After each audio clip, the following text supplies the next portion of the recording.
Hello crafty friends, it's Jess from jesscrafts.com, and today I'm here with a card for Tuesdays with Tupelo, where I show you a card made with products purchased at Tupelo Designs LLC. And for today's card, I'm just going to be focusing on the Lawn Fawn mini set called Winter Alpaca, and using it to create some of my own custom backgrounds with some colored cardstock and colored inks. I'm starting by lining up the words from the sentiment, or from the set called, the sentiment says, "Baby, it's cold outside," and then you can continue it with "Alpaca my scarf." So I'm going to take the "Baby, it's cold outside" and stamp that in an ombre across the background of my card at the base, but I'm only going to start just a little bit above the middle instead of covering the whole card to help bring the focus more into the alpaca, as he will be at the top of the card. When doing this sort of diagonal stamped background, I tend to like to use blocks with grids on it, as it's a little bit easier to line them up.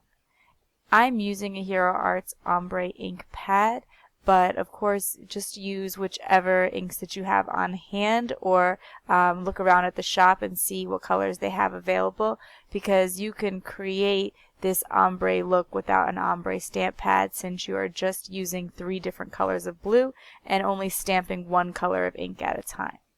So I started with the lighter color and I stamped about 3 times, and then I'm moving to a darker color. I recommend cleaning your stamp off in between so that you get a consistent color. Sometimes when you move from one color to another, they mix on the stamp a little bit and you get an inconsistency. And when you're doing this ombre technique and you're going to stamp 3 lines in the same color, you really want them all to match, so nothing that stands out and it kind of fades into the background like it's supposed to, because this is a background paper. And that's why I'm doing the blue on blue technique here. I had sort of just estimated and thought that 3 lines of each would be enough to fill it. Turns out that I had to use 4 of the darkest color, but I do think that my spacing got a little off at one point where I gave it a little bit less space as I went on with my stamping, but that's fine. We all know that these are handmade cards and little imperfections are bound to happen, but honestly, it's one of those things that you probably wouldn't even notice if you weren't a card maker.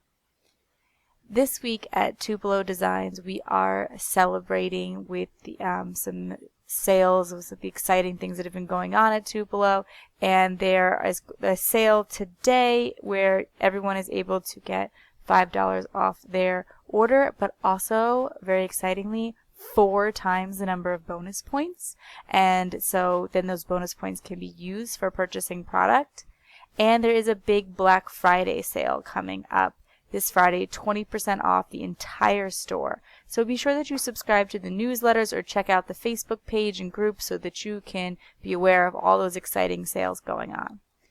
I took some lime green cardstock and I cut the stitched circle out of the lime green cardstock, but then used the cardstock as my base. That's a way to save yourself a little bit on cardstock by cutting out from the base layer, since it's just going to be a mat around my main blue panel. Now I'm ready to stamp the other part of the sentiment where it says "Alpaca my scarf," and I'm going to stamp that in black because I want it to be a little bit more prominent. When looking at the blue and green together, I felt like something was missing, that I needed a 3rd color to mix it up a little bit. So I brought in this really bright pink.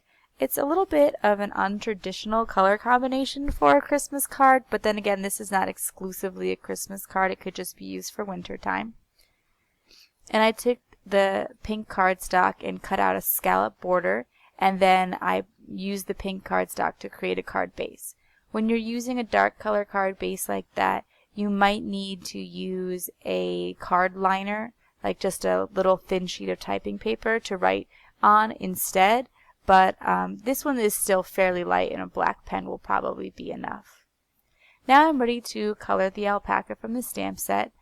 I looked up some pictures of alpacas, and I noticed that they could be black, and also this sort of like tannish color, a white color. There's a lot of different colors out there. So I definitely always recommend when you're about to color a critter, if you're not quite sure what the colors are in, realistically in real life, then just Google a picture and use that for reference. And I decided to go with the black alpaca in this case because I felt like there was so much bright color going on in the card that if I colored him, like for instance that sort of like orangey cream color that some of them are, that would make him sort of stand out like a sore thumb, but being this blackish dark gray would actually make him pop more and tie him in with the sentiment. To create the look of a black alpaca, I'm not actually just going to color it black. Instead, I'm going to use the warm grays, and in this case, I am going to make W7 my darkest and use also, W5 is my darkest, W3 and W1. I thought about going as dark as the W7, but I didn't want it to be too heavy. And also it can have a tendency to bleed a little bit more, and I wasn't sure at this point if I was going to fussy cut with a white border or not, as I am just using a scrap of cardstock and it's not my highest quality. When I'm coloring with the Copic markers, I'm starting with the lightest color, going in with the darkest color, and then blending out with the medium. I find that that's enough blending when using a small area like this. But I also want to give a little bit of a furry texture to the alpaca, so I'm using the W3 and just making little curly cue motions so that there appears to be a little bit of curl to the fur, as when you look at them they do have some curly hair. And then I'm just going to use a pink marker to color in the scarf. I should have used a slightly darker pink. This one was a little bit more orangey than the cardstock that I used in the background. I decided to fussy cut him out completely right onto the black lines, and when I fussy cut onto the black lines, I do like to take a black marker, like the Memento Tuxedo black marker, and just sort of run it all along the edges to give them a more finished look. I had popped up the pink scallop circle on foam tape, but I'm also going to put the alpaca on foam tape just so that the layers have a little bit of separation, as they are all quite bright and heavy. For a little bit of extra detail, I'm using the Irresistible Pico Embellisher from Imagine Crafts. It is similar to Glossy Accents in that it adds a clear shine to the card, but it also has glitter at the same time. It comes in many different colors, but I chose the shimmer because I knew that would be the one that I would use most often and would go well over my Copic coloring.